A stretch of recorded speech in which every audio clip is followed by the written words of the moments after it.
Word problem का topic चल रहा है और अब हमने कुछ टाइप कर लिए हैं, जैसे कि हमारा कॉस्ट हो गया या चार्जेस हो गए। ध्यान रखना जो दोनों टाइप करें, वैसे तो वर्ड प्रॉब्लम के जितने भी टाइप हैं सारे के सारे टाइप इम्पोर्टेंट है और सब में से कभी ना कभी पूछा जा चुका है। जैसा कि तुम ये जो टाइप आज मिला है फ्रैक्शन, तुम इसको भी देख सकते हो, कुछ क्वेश्चंस कई कई बार पूछे गए। जैसे कि फर्स्ट क्वेश्चन देखो कितना इंपॉर्टेंट है, लगभग 1993 से 2007 के टाइम्स तक कितनी बार आ चुका है ये क्वेश्चन, और ऐसा नहीं है कि नहीं आएगा, हो सकता है यही आ जाए। कुल मिलाकर हमें ये थोड़ी ना देखना होता है कि कौन सा क्वेश्चन आएगा और कौन सा नहीं आएगा, हमें ही देखना होता है कि क्वेश्चन करना कैसे। ठीक है, प्रैक्टिस करनी है। मैथ्स में क्वेश्चन लर्न नहीं करना, प्रैक्टिस करनी है। एक क्वेश्चन आ गया तो समझो सारे आ जाएंगे फिर तो चैप्टर 3 वर्ड प्रॉब्लम का टॉपिक चल रहा है और 4 मार्क्स की कैटेगरी में ये क्वेश्चन होता है, तो हमें मालूम है। और अब हम आ चुके हैं टाइप 3 पर।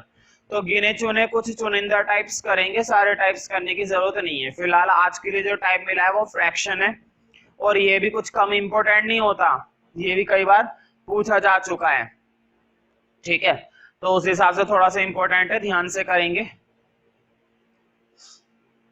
फर्स्ट क्वेश्चन देखते हैं। इसके लिए मुझे कुछ नया सिखाने की जरूरत नहीं है, जैसे मैंने चार्जेस के लिए बताया था ना नया, इसके लिए कुछ सिखाने की जरूरत नहीं है। बस एक सिंपल सी बात पूछूंगा, बताओ फ्रैक्शन कहते हैं किसे हैं?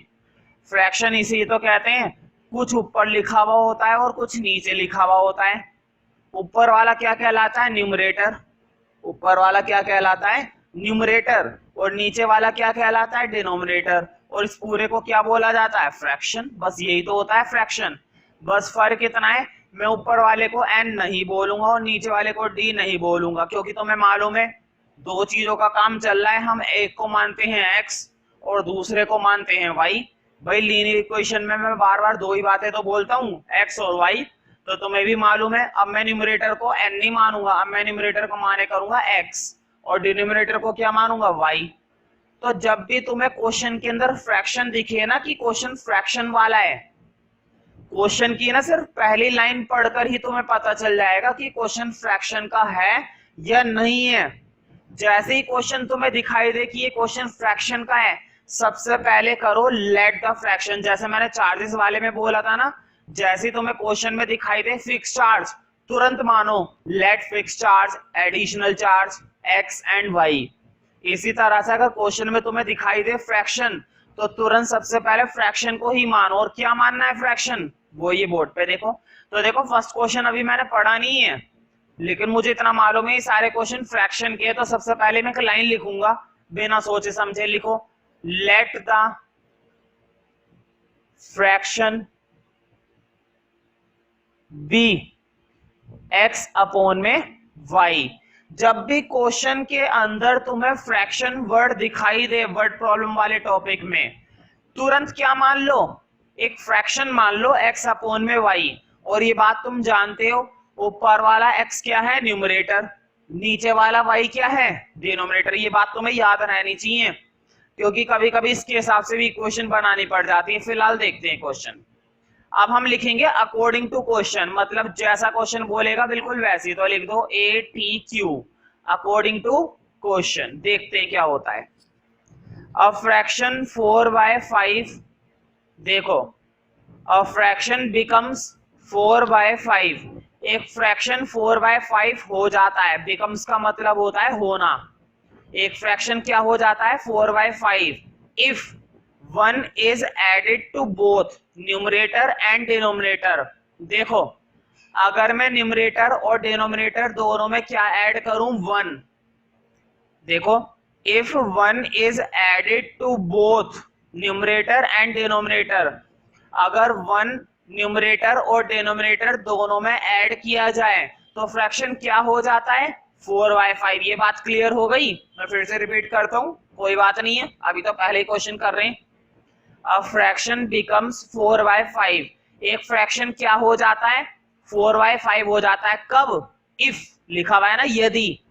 यदि एक ऐड किया जाए न्यूमरेटर में और एक ही ऐड किया जाए डिनोमिनेटर में, मतलब हमें 1 को न्यूमरेटर और डिनोमिनेटर दोनों में क्या करना पड़ेगा? ऐड। अब मुझे बताओ, बोर्ड पे देखो 2 मिनट के लिए, मुझे बताओ फ्रैक्शन x अपॉन में y मान रखा है ना, फ्रैक्शन x अपॉन में y हमने मान रखा है ना, उन्होंने क्या किया है कि 1 को ऐड किया जाए न्यूमरेटर में, ऐसे तो करूंगा ऐड, 1 को ऐड किया जाए डिनोमिनेटर में, ऐसी तो करूंगा ऐड, तो फ्रैक्शन क्या हो जाता है, देखो अब ये फ्रैक्शन ये बन चुका है।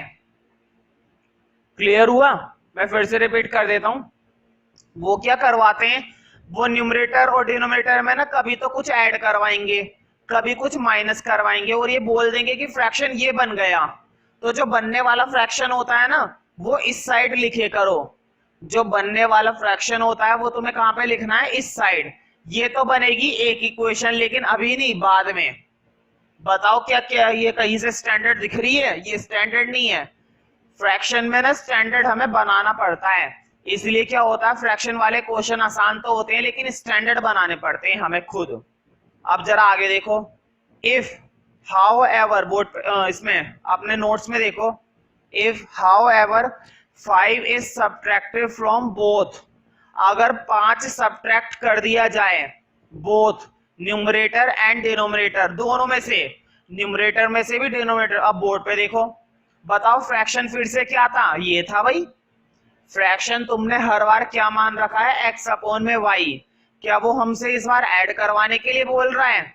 ऐड नहीं करवा रहा वो हमसे करवा रहा है सब्ट्रैक्ट। और क्या सब्ट्रैक्ट करवा रहा है, 5। तो देखो उसने कहा है if 5 is subtracted from both, 5 को सब्ट्रैक्ट कर दिया जाए न्यूमरेटर में से भी और डिनोमिनेटर में से भी। तो देखो 5 को मैंने न्यूमरेटर में से भी सब्ट्रैक्ट कर दिया, 5 को मैंने डिनोमिनेटर में से भी सब्ट्रैक्ट कर दिया, द फ्रैक्शन बिकम्स, तो फ्रैक्शन क्या बन जाता है, मैंने बोला था बनने वाली चीज इस साइड लिखनी होती है, इक्वल टू के इस साइड।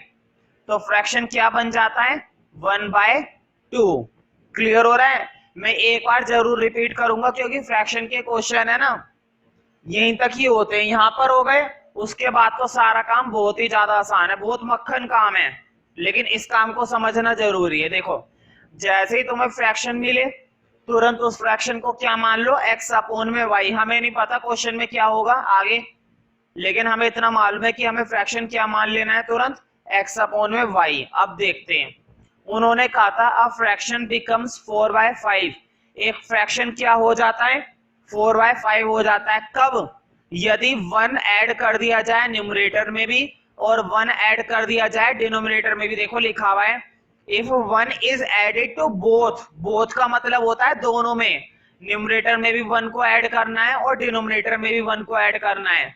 तो देखो मैंने x में भी 1 ऐड करा, y में भी 1 ऐड करा, तो फ्रैक्शन क्या बन गया, 4/5। इसी तरह से अगली कंडीशन थी, अगली कंडीशन में उसने हमसे ऐड करने के लिए नहीं बोला था, अगली कंडीशन में उसने हमसे क्या बोला था, सब्ट्रैक्ट करने के लिए। तो कोई बड़ी बात नहीं है, हमने सब्ट्रैक्ट भी कर दिया। अब मुझे बताओ क्या ये स्टैंडर्ड है, नहीं है। ध्यान रखना फ्रैक्शन में बहुत ही कम चांस ऐसे होते हैं कि तुम्हें इक्वेशन स्टैंडर्ड बनती है, नहीं स्टैंडर्ड नहीं बनने वाली, सॉल्व करना पड़ेगा। अब देखो मैं एक एक करके सॉल्व कराऊंगा, और सॉल्व करने में कोई बहुत बड़ी महाभारत नहीं करनी, बहुत आसान सा काम है। और ये काम हमने इक्वेशंस को सिंपल बनाने के लिए खूब करा था, जब इक्वेशंस वाले क्वेश्चंस कर रहे थे सिंपल बनाने के लिए डायरेक्ट इक्वेशन वाले, तो ये काम हमने खूब करा। आप देखो कैसे करेंगे, बोर्ड पे देखो 2 मिनट के लिए, क्रॉस कर दो भाई, ऐसे क्रॉस कर दो। देखो क्रॉस का मतलब क्या होता है, 5 की मल्टीप्लाई इधर देनी है, 4 की मल्टीप्लाई इधर देनी है, समझ गए ना, क्रॉस का मतलब ये है। लेकिन ये जो मैंने क्रॉस का साइन बनाया ना, इसे तुम अपनी आंसर शीट में मत बनाना, ये तो मैंने समझाने के लिए बना दिया है, ना तो टेस्ट में बनाना है ना पेपर में बनाना है, ये तो समझने के लिए बस। अब देखो बोर्ड पे आराम से उतार लेना, कोई जल्दबाजी नहीं, पहले समझ लो। देखो 5 की मल्टीप्लाई इन दोनों से दूंगा, दे नहीं रहा, सिर्फ लिख रहा हूं, बाद में दे दूंगा भाई, ये दे दी। क्लियर हो गया? अब देखो y+1 को मैं उधर भेजूंगा, ये दे दिया, समझ में आई बात? देखो मैंने क्या करा, बस क्रॉस करा, कोई बहुत बड़ी बात काम नहीं करी मैंने, इधर वैसा ऐसी क्रॉसिंग कर दी, 5 की इधर चिपका दिया, y+1 के साथ क्या चिपका दिया, 4, बस इससे ज्यादा कुछ नहीं। अब करेंगे मल्टीप्लाई तसल्ली से, देखो बोर्ड पे 5 की अंदर करी x से 5x, 5 की 1 से करी 5, अब इधर देखो 4 की y से करी 4y, 4 की 1 से करी 4, क्लियर। अब एक काम करो,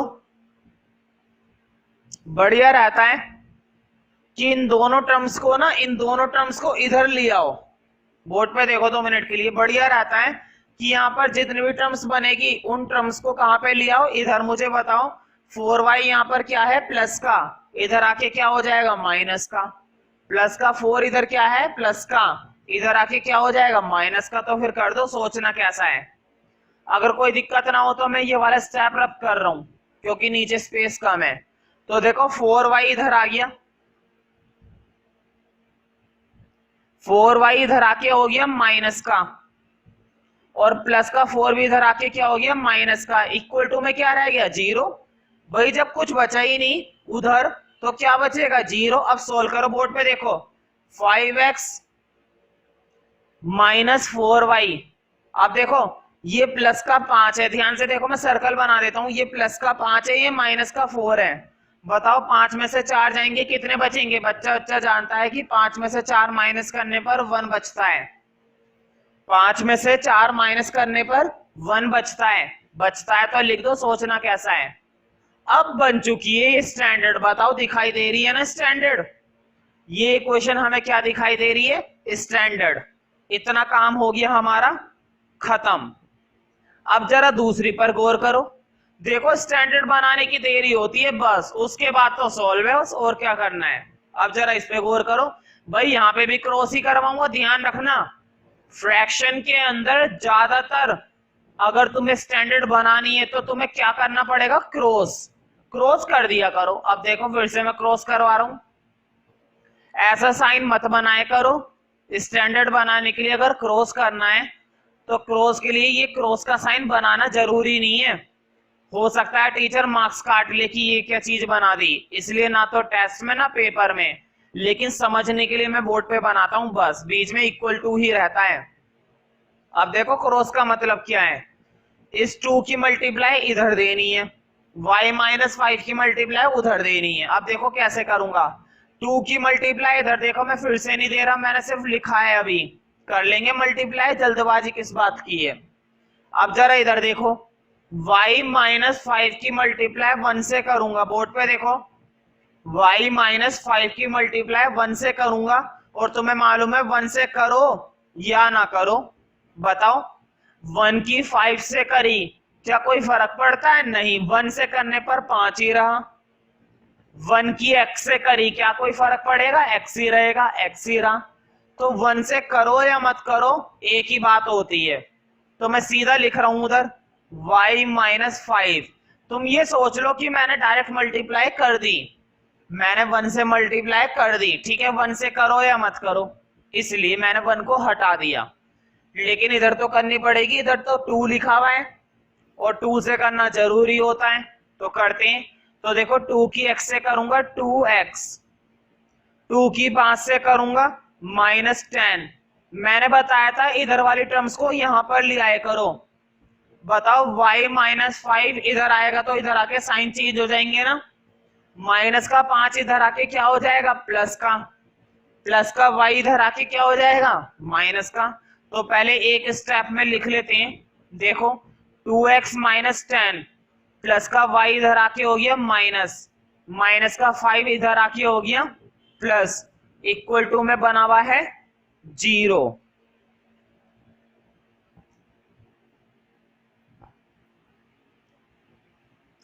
अब जरा इस इक्वेशन को सॉल्व करके मैं ऊपर की साइड लिख लेता हूं क्योंकि नीचे स्पेस खत्म हो गया है। बोर्ड पे देखो 2x उतर गया माइनस y। अब जरा कांस्टेंट को सॉल्व करते हैं। बताओ बोर्ड पे देखो, माइनस का 10 है, प्लस का 5 है, यही है ना। तुम देख सकते हो नीचे अभी भी लिखा हुआ है। अगर मेरी बात पे यकीन नहीं हो रहा तो बोर्ड पर देखो नीचे की साइड लिखा हुआ है ना, माइनस का 10 और प्लस का 5। तो मुझे बताओ माइनस के 10 में से प्लस के 5 जाएंगे, क्योंकि माइनस प्लस माइनस होता है। साइन किसका रहेगा, माइनस का, क्योंकि बड़ी डिजिट माइनस की है, साइन हमेशा बड़ी डिजिट का रहता है। तो माइनस प्लस माइनस, माइनस के बच गए 5, इक्वल टू में क्या बचेंगे, 0। ये हो गया हमारा काम खत्म। अब मुझे बताओ क्या ये इक्वेशन स्टैंडर्ड है, बिल्कुल ये तो स्टैंडर्ड है। अब कई सारे मेथड है तुम्हारे पास, एलिमिनेशन लगाना चाहते हो एलिमिनेशन लगाओ, सब्स्टिट्यूशन लगाना चाहते हो सब्स्टिट्यूशन लगाओ, क्रॉस मल्टीप्लिकेशन लगाना चाहते हो क्रॉस मल्टीप्लिकेशन लगाओ, ठीक है, कोई सा भी मेथड लगाओ, कोई दिक्कत नहीं है। तो देखो अब मैं तुम्हें इसके अंदर अगर एलिमिनेशन लगाना है तो मैंने बताया था एलिमिनेशन के लिए एक वेरिएबल क्या होना चाहिए, बराबर। ध्यान से सुनो, एलिमिनेशन मेथड के लिए एक वेरिएबल क्या होना चाहिए, बराबर। बताओ यहाँ पर x के साथ 5 लगा हुआ है, यहाँ पर x के साथ क्या है 2, क्या बराबर है, नहीं है। क्या कर नहीं सकते बराबर, बिल्कुल कर सकते हैं। और देखो जरूरी नहीं है कि x का बराबर करो, हो सकता है तुम में से कोई y का बराबर करना ज्यादा आसान समझे, क्योंकि y का बराबर करना इस क्वेश्चन में आसान है भी। तो y का बराबर करना चाहो तो y का कर सकते हो, आंसर भी ठीक आएगा, मार्क्स भी नहीं कटेंगे, पेपर में भी बढ़िया रहेगा। लेकिन अपनी अपनी मर्जी है, x का बराबर करना चाहते हो तो x का करो, y का बराबर करना चाहते हो तो y का करो। मैं फिलहाल तुम्हें किसका बराबर करके दिखा रहा हूँ, x का। अगर तुम्हें y का आसान लग रहा है तो y का कर सकते हो अपने अपने तरीके से। मेरा भी आंसर वही आएगा जो तुम लोगों का आएगा। अब जरा बोर्ड पे देखो, मैंने बताया था यहाँ पर अगर x का 5 है और यहाँ पर x का 2 है तो हम क्या करते हैं, एक दूसरे से कई बार क्या होता है एलिमिनेशन में, पहले से ही बराबर होते हैं। तो देखो जब पहले से ही बराबर हैं, अगर यहाँ पर भी x के साथ 2 है और यहाँ पर भी x के साथ 2 है, तो क्या मैं पागल हूं जो मैं बोलूंगा कि फिर से बराबर करो? भाई बराबर तो बराबर होता है, बार बार बराबर नहीं करते, एक ही बार बराबर बोलते हैं। जब पहले से ही बराबर है तो दोबारा करने की क्या जरूरत है, लेकिन यहाँ पर करना पड़ेगा। अब मुझे बताओ कैसे बराबर करते हैं। ये जो x के साथ 5 लगा हुआ है, इसकी मल्टीप्लाई तो इधर देनी पड़ेगी, क्लियर। और यहाँ पर जो x के साथ 2 लगा हुआ है, इस 2 की मल्टीप्लाई यहां पर देनी पड़ेगी। मैं फिर से रिपीट कर देता हूं, कोई जल्दबाजी नहीं है। हालांकि हमने एलिमिनेशन के क्वेश्चन पहले खूब करे थे, लेकिन दोबारा समझ लेते हैं क्या दिक्कत है। दोबारा समझने में या दोबारा रिपीट करने में कभी भी कोई लॉस नहीं होता है, रिवीजन होता है, फायदा मिलता है, बुद्धि बढ़ती है, इससे ज्यादा कुछ भी नहीं होता, नुकसान कुछ नहीं है। तो देखो इस 2 की मल्टीप्लाई तुमने यहां पर कर दी, इस 5 की मल्टीप्लाई वहां पर कर दी। अब देखते हैं क्या होता है। देखो 5 2 10, 5y के साथ आएगा 5y, 5 5 के साथ मल्टीप्लाई करेगा 25, 5 0 के साथ मल्टीप्लाई करेगा, भाई 0 के साथ तो 0 ही बन जाएगा। देखो हीरो के साथ हीरो बन जाते हो और 0 के साथ 0 बन जाते हो, तो नॉर्मल सी बात है। अब इधर देखो 2 की 5 से करी 10, 2 की 4 से करी 8, 2 की 1 से करी 2, 2 की 0 से करी, फिर से क्या बन गया 0। बना दो इक्वेशन नंबर 1, इक्वेशन नंबर 2। अब तुम्हें मालूम है, देखो x का वेरिएबल कांस्टेंट कितना है 10, यहां पर भी x के साथ क्या लगा हुआ है 10। एलिमिनेशन हम करने के लिए बिल्कुल तैयार हैं, करते हैं, फिर सोचना कैसा है। तो लिखो इसी बात पर, फ्रॉम फर्स्ट एंड सेकंड। तो देखो नीचे स्पेस कम है, लेकिन मैं फिर भी नीचे लिखूंगा, ऊपर क्यों रब करें बार बार। देखो जरा फर्स्ट इक्वेशन लिखो पहले, 10x minus 8y plus 2 equal to 0। दूसरी equation 10x minus 5y minus 25 equal to 0। बताओ 10x प्लस का है, 10x प्लस का है, क्या कट सकता है? नहीं कट सकता ना, साइन चेंज करने पड़ेंगे। कई बार क्या होता है बिना साइन चेंज करे अपने आप कटता है, लेकिन जब दोनों के ही साइन सेम है, 10x दोनों ही क्या है प्लस के हैं, तो कहां से कट जाएगा? नहीं कटने वाला। साइन चेंज करो, और साइन चेंज करने में कोई बहुत बड़ा मंत्र नहीं करना, सिंपल सा काम है, मार्कर खर्च करना है थोड़ा सा। देखो 10 यहाँ पर प्लस का है ना, माइनस ये 5 यहाँ पर माइनस का है, प्लस ये 25 यहाँ पर माइनस का है, प्लस 0 का करो या मत करो साइन चेंज, 0 से क्या फर्क पड़ता है, ठीक है। तो देखो साइन चेंज करने पड़ते हैं क्योंकि कटता नहीं है फिर। अब देखो प्लस का 10 ये है, और अब नीचे वाले 10 का साइन प्लस मत समझना, नीचे वाले 10 का साइन प्लस नहीं है, अब उसका साइन माइनस है, काट दो। प्लस का 10 माइनस के 10 से कट गया, अब देखो माइनस का 8 ऊपर है, प्लस का 5 नीचे है, देखकर मुझे बताओ माइनस का 8 प्लस के 5, बताओ माइनस के 3 बचेंगे ना, क्यों?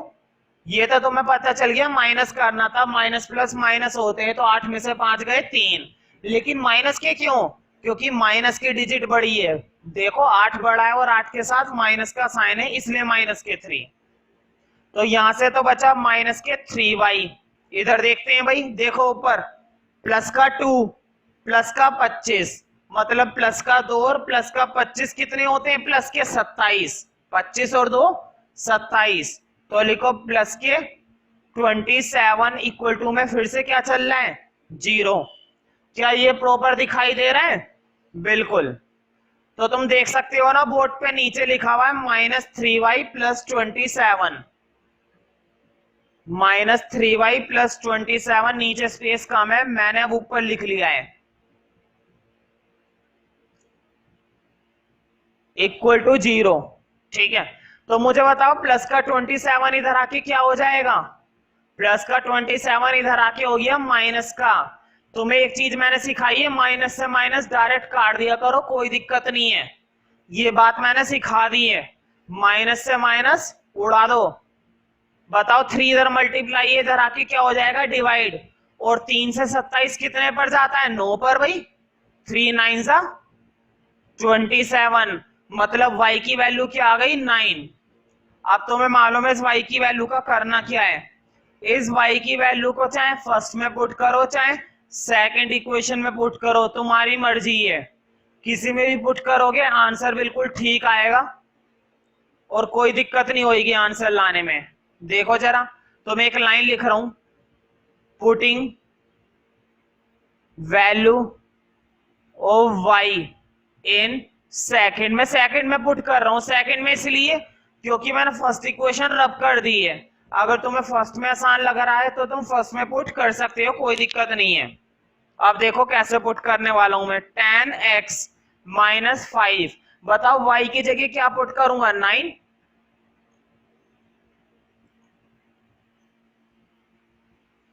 बताओ 5 9 सा, बताओ 45 और 25 दोनों क्या है? माइनस के, माइनस माइनस क्या हो जाएंगे? प्लस। बताओ 45 और 25 कितने होते हैं? भाई बच्चा बच्चा जानता है, 45 और 25 70 होते हैं, तो लिखो tan x minus 70 equal to 0। बताओ माइनस के 70 उधर जाके क्या हो जाएंगे? प्लस के, tan x इक्वल टू 70 और tan इधर आके हो जाएगा अपॉन में, मतलब डिवाइड, तो बताओ कितना आ गया? 7, मतलब x की वैल्यू आ गई 7। मैंने बताया था वर्ड प्रॉब्लम में क्वेश्चन x और y की वैल्यू के साथ पूरा नहीं होता है, एक नंबर कट जाता है, हर एक टाइप में मैं बोलता आ रहा हूं, इसलिए तुम्हें ना तो टेस्ट में गलती करनी है ना ही पेपर में। x और y की वैल्यू आने के बाद क्वेश्चन पूरा नहीं होता है, क्योंकि क्वेश्चन ने हमसे x और y की वैल्यू पूछी ही नहीं है। अब जरा क्वेश्चन गौर करो, लास्ट में देखो लिखा हुआ है व्हाट इज द फ्रैक्शन, उन्होंने हमसे फ्रैक्शन पूछा है ना कि x और y की वैल्यू। हाँ वो बात अलग है कि हम x और y की वैल्यू से फ्रैक्शन बना लेंगे। अब बोर्ड पे देखो, लिखो देयरफॉर फ्रैक्शन इज, तो देखो फ्रैक्शन क्या माना था? फ्रैक्शन ये माना था ना हमने स्टार्टिंग में, बताओ क्वेश्चन की स्टार्टिंग में फ्रैक्शन क्या x अपॉन में y नहीं मान रखा? बिल्कुल x अपॉन में y मान रखा है। बताओ x की वैल्यू क्या है? 7, y की वैल्यू क्या आई थी? 9, फ्रैक्शन आ चुका है, फ्रैक्शन क्या आ गया है? 7 अपॉन में 9, तो बहुत ही बढ़िया फ्रैक्शन आया है। तो देखो फर्स्ट क्वेश्चन में ही टाइम लगाया बस थोड़ा सा, हालांकि मैंने तुम्हें सॉल्व करना सिखा दिया है इक्वेशन को, वो तुम खुद से भी कर सकती हो, मेरा काम है वर्ड प्रॉब्लम से इक्वेशंस बनाना बस, ठीक है, और वो तुम सीख सकते हो। जरा नेक्स्ट क्वेश्चन देखते हैं अब।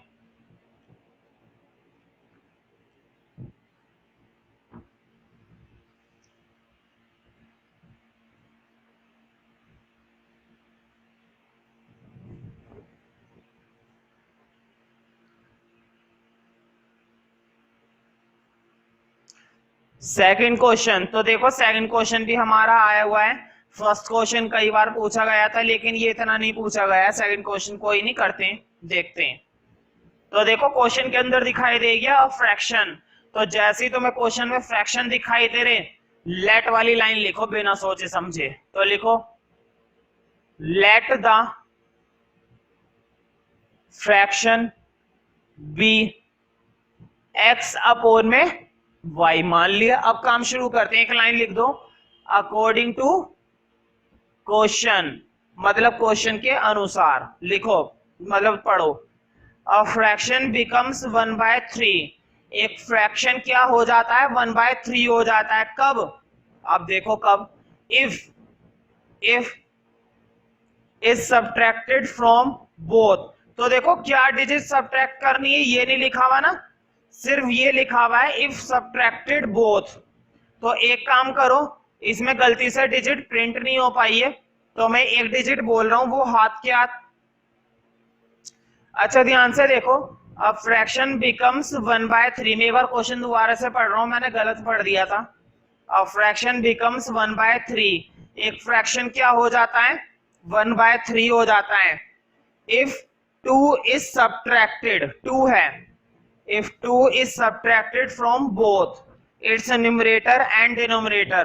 अगर हम क्या सब्ट्रैक्ट कर दें 2, वो भी किस में से, न्यूमरेटर और डिनोमिनेटर दोनों में से। अब बोर्ड पे देखो, बताओ क्या फ्रैक्शन x अपॉन में y है ना, और उन्होंने कहा है ये फ्रैक्शन 1/3 हो जाएगा यदि तुम न्यूमरेटर में से भी 2 सब्ट्रैक्ट करो, डिनोमिनेटर में से भी 2 सब्ट्रैक्ट करो, तो फ्रैक्शन कितना हो जाता है 1/3 में। फिर से रिपीट कर देता हूं, देखो अ फ्रैक्शन बिकम्स 1/3, एक फ्रैक्शन 1/3 हो जाता है if 2 is subtracted from both.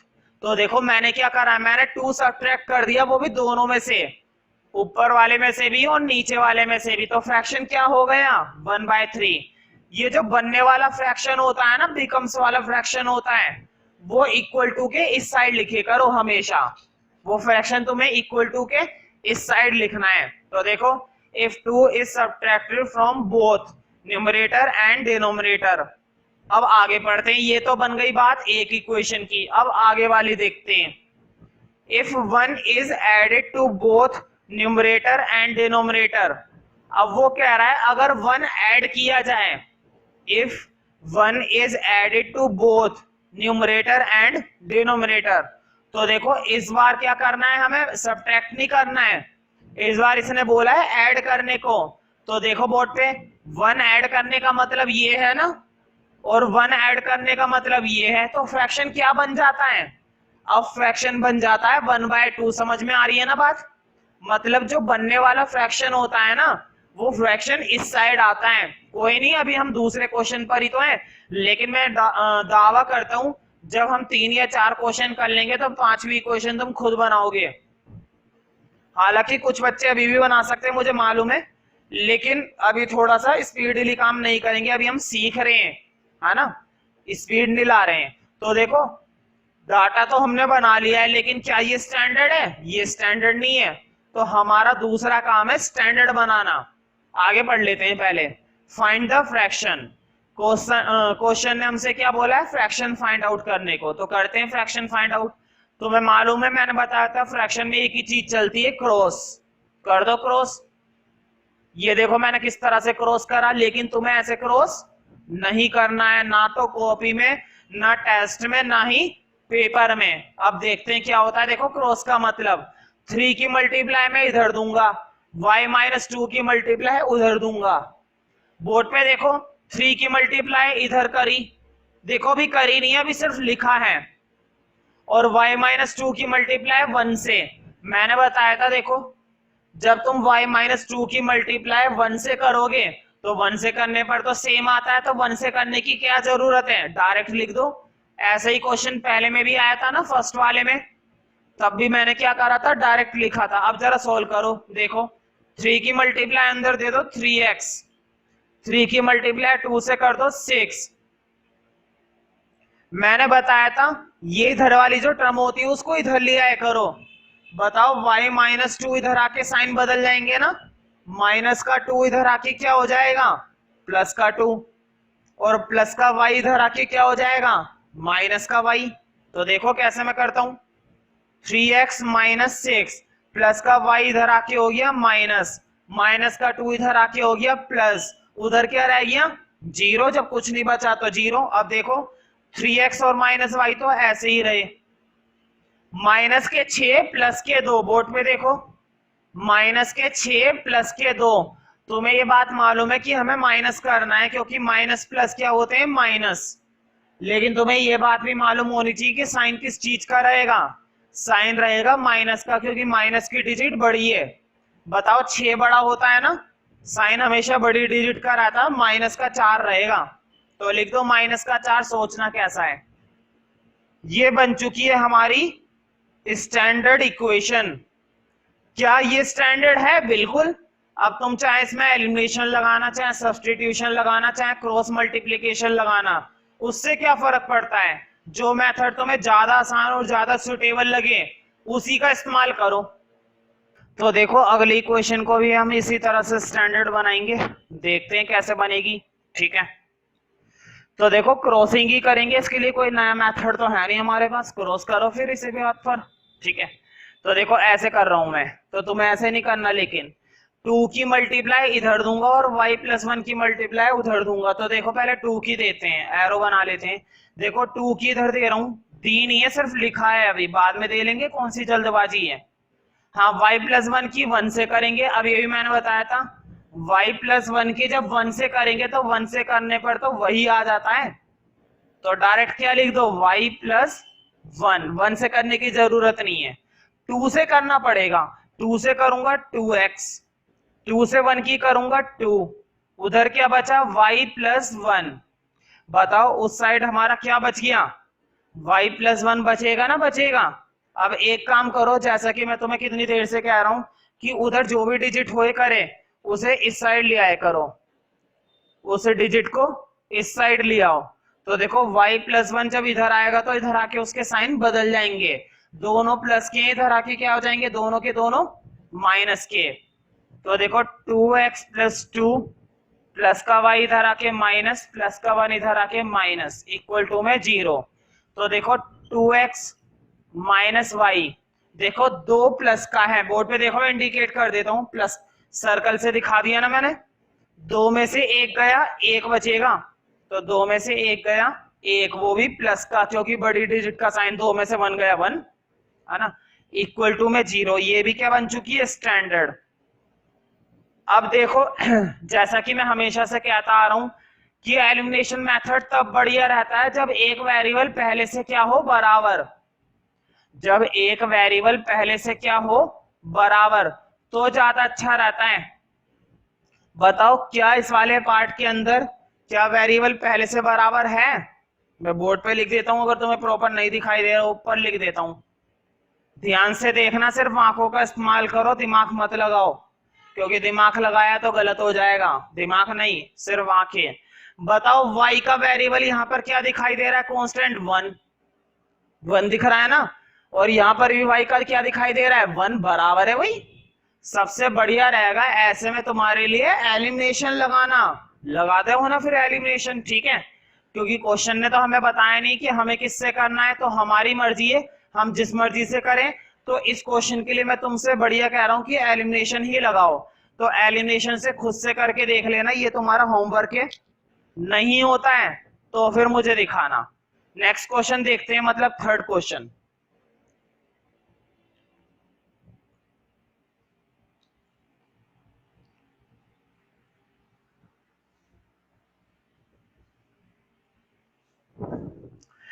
देखो अब फ्रैक्शन बिकम, देखो क्वेश्चन में फ्रैक्शन दिख गया, तो सबसे पहले वो एक लाइन मत भूलो, लेट वाली लिखो, let the fraction be x upon में वाई। भाई हर बार यही तो फ्रैक्शन मान रहे हैं हम, हर बार कोई नया नया फ्रैक्शन थोड़ी ना मानेंगे, वही चला रहे हैं अपना पुराना फ्रैक्शन कब से। तो देखते हैं आगे क्या होता है। Fraction becomes 9/11। पहली बात तो ये देखो, ये क्वेश्चन एनसीईआरटी का है, जरा क्वेश्चन के एंड में देखो क्या लिखा हुआ है, exercise 3.3 question number 3 fifth part. तो ये तुम्हारी एनसीईआरटी का है, तो मैंने पहले ही कहा था तुम्हारे जितने भी एनसीईआरटी के क्वेश्चन है वो नोट्स के थ्रू कवर अप हो जाएंगे।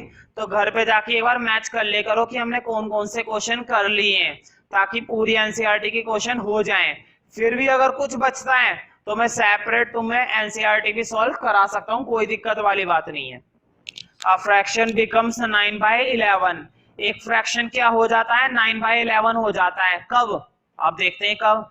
If 2 is added to both numerator and denominator। बताओ ये बिल्कुल ऊपर वाले की तरह नहीं हो गया, ऊपर वाले की क्या तरह, अभी तक दोनों करें दोनों एक जैसे ही थे, ये भी बिल्कुल वैसे ही है और सारे क्वेश्चन ही वैसे ही रहेंगे। ठीक है, देखो if 2 is added to both numerator and denominator, अगर हम दो ऐड कर दें न्यूमरेटर में भी और डिनोमिनेटर में भी तो फ्रैक्शन क्या हो जाता है, 9/11 हो जाता है। तो एक लाइन लिखो अकॉर्डिंग टू क्वेश्चन। तो देखो फ्रैक्शन ये था ना, ऊपर वाला न्यूमरेटर और नीचे वाला डिनोमिनेटर, वो कह रहा है अगर न्यूमरेटर में भी क्या ऐड किया जाए, 2, अगर डिनोमिनेटर में भी क्या ऐड किया जाए, 2, तो फ्रैक्शन क्या हो जाता है, फ्रैक्शन हो जाता है 9/11। फ्रैक्शन क्या हो जाता है, 9/11। में फिर से रिपीट कर देता हूं, अ फ्रैक्शन बिकम्स 9/11। एक फ्रैक्शन 9/11 बन जाएगा if 2 is added to both, अगर दो को ऐड कर दिया जाए न्यूमरेटर एंड डिनोमिनेटर, न्यूमरेटर और डिनोमिनेटर दोनों में। ठीक है, तो फ्रैक्शन क्या हो जाता है, 9/11। तो देखो मैंने वही करा है, अब आगे की बात देखते हैं। If 3 is added to both, अब क्या बात कर रहा है वो, 3 को ऐड करने की। तो जब हमने 2 को ऐड कर दिया तो 3 को ऐड करना कौन सी बड़ी बात है। देखो फिर से वो क्या कह रहा है, न्यूमरेटर और डिनोमिनेटर दोनों में क्या ऐड करना है, 3। तो फ्रैक्शन क्या हो जाता है, देखते हैं। देखो if 3 is added to both numerator and denominator, it becomes, ये क्या बन जाता है, ये बन जाता है 5/6। तो फ्रैक्शन क्या बन जाता है, 5/6। Find the fraction by substitution. देखो इस बार उन्होंने मेथड बोल दिया, इस बार उन्होंने क्या बोला है, सब्स्टिट्यूशन से निकालो। कोई बात नहीं, हम सब्स्टिट्यूशन लगा लेंगे, हमें तो सारे मेथड आते हैं। लेकिन उससे पहले इस इक्वेशन को क्या बनाना पड़ेगा, स्टैंडर्ड। और स्टैंडर्ड का मैंने बताया था फ्रैक्शन के अंदर ज्यादातर हम क्रॉस कर देते हैं, तो कर देते हैं क्रॉस। अब भी देखो बोर्ड पे 11 की मल्टीप्लाई इधर दूंगा, y+2 की मल्टीप्लाई उधर दूंगा। तो देखो 11 की इधर दे रहा हूं, अभी मल्टीप्लाई दी नहीं है, अभी सिर्फ लिखा है। y+2 की मल्टीप्लाई उधर दे रहा हूं, अभी दी नहीं है, सिर्फ लिखा है। अब देंगे, देखो 11 की x से करी 11x, 11 की 2 से करी 22, है ना भाई। 11 की x से करी 11x, 11 की 2 से करी 22। अब जरा इधर देखते हैं, 9 की y से करी 9y, 9 की 2 से करी 18। ठीक है, अब तुम्हें मालूम है मैं इन दोनों डिजिट को हर बार क्या करता हूँ, 4 डालता हूँ इनका, नहीं, हर बार इन दोनों डिजिट को क्या कर लेता हूँ, इधर ले आता हूँ। इस बार भी वही करेंगे। बताओ 9y और 18 ये दोनों के दोनों इधर क्या है, प्लस के हैं। तुम देख सकते हो दोनों डिजिट यहाँ पर क्या लिखी हुई है, प्लस की, उधर जाके क्या हो जाएगी, माइनस की। तो देखो ऐसा सॉल्यूशन करना तुम्हें खुद से आना चाहिए, ऐसा नहीं है मैं हर एक पार्ट में हर बार कराता रहूंगा। तुम खुद से भी करके देखो, यानी कम से कम घर पे एक 2 बार रिपीट करो वर्ड प्रॉब्लम्स को, तभी ये वर्ड प्रॉब्लम आएंगी। मैं बोर्ड पे जब तक कराता रहूंगा तब तक आसानी लगेंगी, लेकिन जब तक तुम खुद से नहीं करोगे असलियत में आसान तब होंगी जब तुम खुद से करोगे। तो अब देखो जरा, 11x बचा, 9y बचा। बताओ प्लस के 22 और, देखो मैं सर्कल बना देता हूं, अब दिखाई दिया, प्लस के 22 और माइनस के 18। तो मुझे बताओ 22 में से जब हम 18 माइनस करते हैं तो कितने बचते हैं, 22 में से 18 जब हम माइनस करेंगे तो क्या बचेगा, तो 22 में से 18 जाएंगे 4 बचेगा, वो भी प्लस का। बताओ क्या कुछ कॉमन आ रहा है, कुछ कॉमन नहीं है। तो ध्यान रखना स्टैंडर्ड तो बन गई, कॉमन आता तो अच्छी बात है, नहीं आ रहा तो कोई बात नहीं है। हमें तो वैसे भी किस मेथड से करना है, उससे सब्स्टिट्यूशन से। और सब्स्टिट्यूशन से तुम्हें ध्यान है या तो x की वैल्यू निकाले करो या y की, और वो दूसरे में सावधानी से पुट कर दिया करो। अब इधर भी क्रॉस करेंगे, देखो मैं डायरेक्ट करूंगा, अब 6 की मल्टीप्लाई इधर दूंगा और y+3 की मल्टीप्लाई इधर 5 से दूंगा। अब देखो 6 से दे रहा हूं इधर, 6 की x से करी 6x, 6 की 3 से करी 18। मैं फिर से रिपीट कर देता हूं, मैंने एक स्टेप डायरेक्ट कर दिया। देखो 6 की मल्टीप्लाई इधर देने वाला था ना, दे दी। 6 की x से करी 6x, 6 की 3 से करी 18। अब देखो y प्लस 3 की मल्टीप्लाई 5 से दूंगा, y प्लस 3 की मल्टीप्लाई 5 से दूंगा तो 5y के साथ आ जाएगा 5y, 5 3 के साथ आ जाएगा 15। कोई दिक्कत तो नहीं है इस स्टेप में भाई? इतना तो तुम्हें आना चाहिए, 10th क्लास में हो। 5y प्लस 15 इधर आके क्या हो जाएगा? माइनस। तो देखो उसको मैं किस तरह से इधर ला रहा हूं, 5y भी इधर लिया हो, इधर आके हो गया माइनस, और प्लस 15 भी इधर लिया हो, इधर आके हो गया माइनस। अब जो जो सोल्व हो रहा है कर दो। देखो 6x माइनस 5y में कोई चीज नहीं। देखो ये 18 प्लस का, ये 15 माइनस का, सर्कल के अंदर दिखाई दे रहे हैं ना। बताओ 18 में से 15 जाएंगे, कितने बचेंगे? तुम ये बात अच्छे से जानते हो, 18 में से जब 15 माइनस करते हैं तो वैल्यू आती है 3। तो लिख दो इक्वल टू 0। इसमें भी कुछ कॉमन नहीं आ रहा। अब बारी आ गई है सब्स्टिट्यूशन की, और सब्स्टिट्यूशन के लिए तुम्हें एक बात याद है, सब्स्टिट्यूशन के लिए तुम्हें एक बात याद है कि हम क्या करते हैं, या तो y की वैल्यू निकालते हैं या फिर किसकी वैल्यू निकालते हैं? x की। या तो वैल्यू निकाली जाती है y की या फिर वैल्यू निकाली जाती है x की। जिस मर्जी की निकालो, दोनों से करना बहुत ही आसान है। हाँ, जो वैल्यू तुम्हें आसान लग रही है निकालना वो निकाल लो। तो देखो मैं इस क्वेश्चन को y की वैल्यू या x की वैल्यू निकाल के दिखा रहा हूं, ठीक है। तो देखो ये वाली इक्वेशन मैंने ऊपर लिखी। एक काम करता हूं, पहले मैं दोनों इक्वेशन ऊपर लिख लेता हूं ताकि नीचे दिक्कत ना हो। तो देखो नीचे वाली इक्वेशन है 6x minus 5y plus 3 equal to 0। तो देखो इन क्वेश्चन के अंदर और जहां से तुम्हें आसान लगे ना वैल्यू निकालना, वहां से निकालो।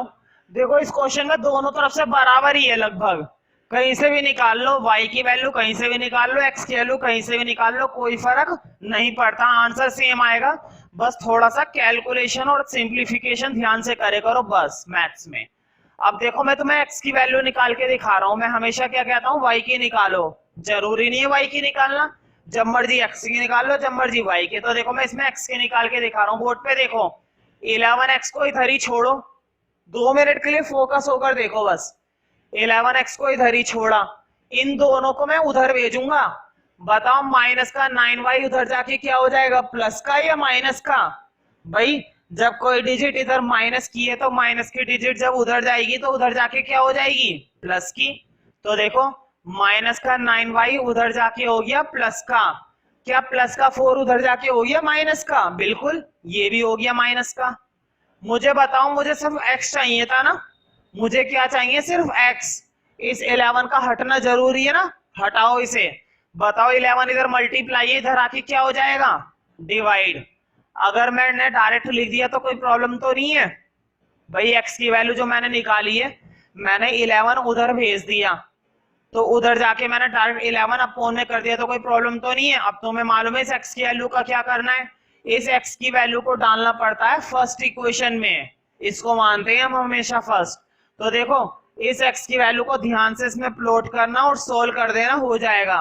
अगर क्वेश्चन रुकता है तो मुझसे पूछ लेना, क्योंकि एनसीईआरटी का है इसलिए तुम इसका आंसर भी मैच कर सकते हो पीछे से, बुक के अंदर मैच कर लेना आंसर जब एक बार फाइंड आउट हो जाए, ठीक है। तो मैं चेक करूंगा होमवर्क घर पे होना चाहिए ये। 4th क्वेश्चन देखते हैं फिलहाल।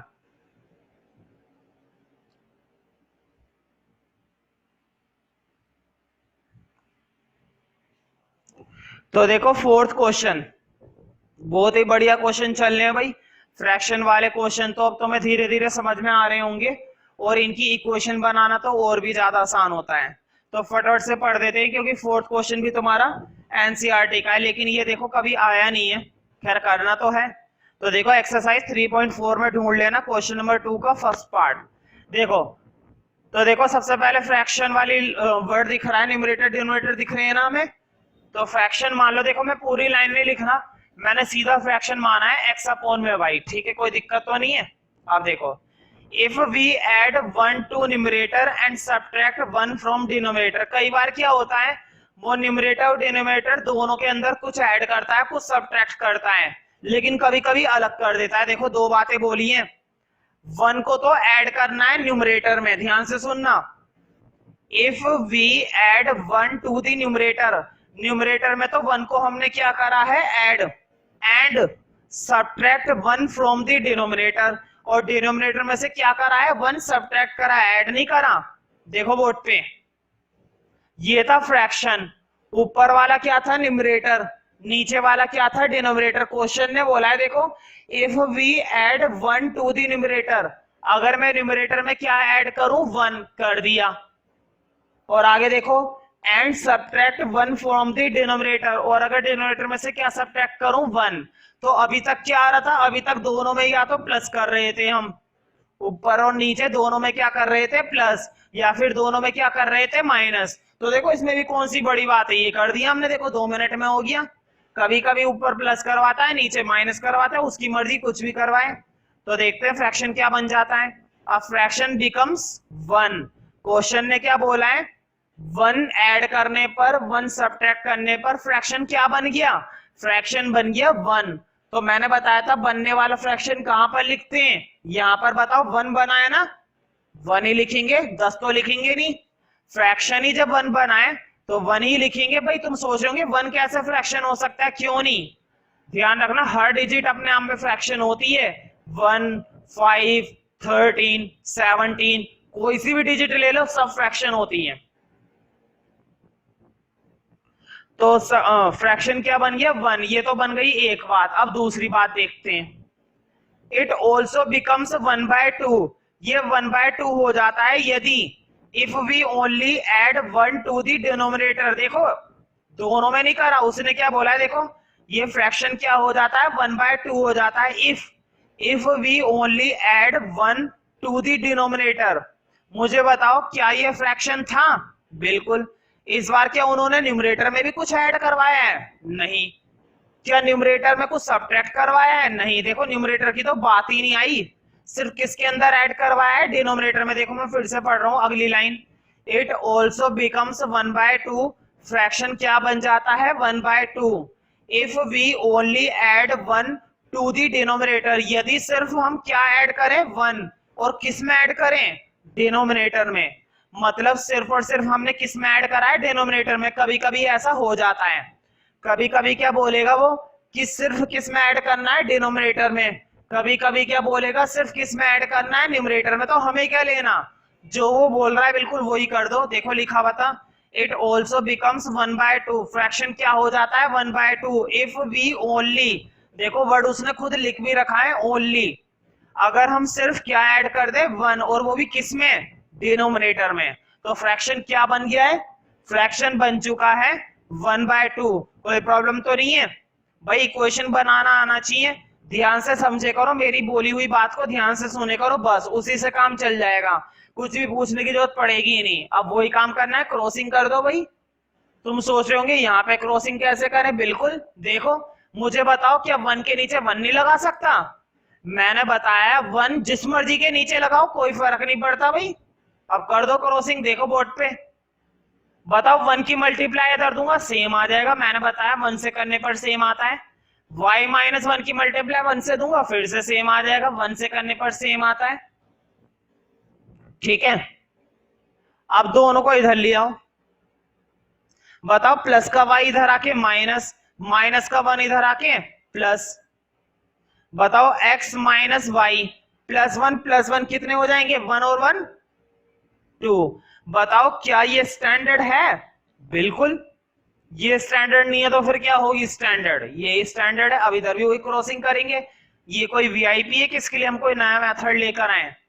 तो देखो एक बार अगर फ्रैक्शनल की क्वेश्चन बन जाती है ना, उसके बाद क्वेश्चन सोल्व करना बहुत ही ज्यादा क्या हो जाता है, आसान, उसे सोल्व करने में फिर ज्यादा टाइम नहीं लगता। अब क्रॉसिंग देखो, 2 की तो इधर कर दी x, 2x, भाई सीधे ही कर दी, 2 की इधर कर दी x, 2x। बताओ y+1 की उधर 1 से करेंगे, सेम ही तो आएगा, लिख दो y+1, दोनों को इधर ले आओ, 2x माइनस वाई माइनस 1। बताओ क्या ये स्टैंडर्ड है, बिल्कुल। मैंने बताया था एलिमिनेशन लगाना तब सही रहता है जब एक वेरिएबल बराबर होता है। बताओ यहाँ पर भी y के साथ 1, यहाँ पर भी y के साथ 1, क्या y का वेरिएबल बराबर है? बिल्कुल। एलिमिनेशन बेस्ट मेथड रहेगा इस क्वेश्चन के लिए, क्योंकि इस क्वेश्चन में बोला नहीं गया है कि हमें किस मेथड से सोल्व करना है, तो तुम इसको एलिमिनेशन से कर सकते हो। तो एक बार घर पे जरूर करके देखना, अगर नहीं होता है तो फिर मैं तुम्हें बता सकता हूँ। और इसका आंसर तुम एनसीईआरटी में भी मैच कर सकते हो, क्योंकि ये एनसीईआरटी का क्वेश्चन है। तो देखो इस चीज को तुम समझ लेना ध्यान से, आ जाएगी समझ में। कई बार क्या होता है वो किसी एक ही चीज में ऐड करवाता है। मैं फिर से रिपीट कर देता हूँ, जरा फोर्थ की सेकंड लाइन देखो। It also becomes 1/2। फ्रैक्शन क्या हो जाता है? 1/2 if we only add 1 to the denominator. उसने सिर्फ कहा था कि 1 ऐड करो, और वो भी किस में? डिनोमिनेटर में। अपने दिमाग में ये मत सोचना कि न्यूमरेटर में खुद से लगा दिया, नहीं, खुद से मत लगाना भाई। न्यूमरेटर में जब क्वेश्चन ने बोला ही नहीं है तो तुम खुद से 1 क्यों ऐड करोगे? क्वेश्चन ने सिर्फ और सिर्फ किस में बोला था? डिनोमिनेटर में ऐड करने के लिए, इसलिए हमने डिनोमिनेटर में ऐड करा है।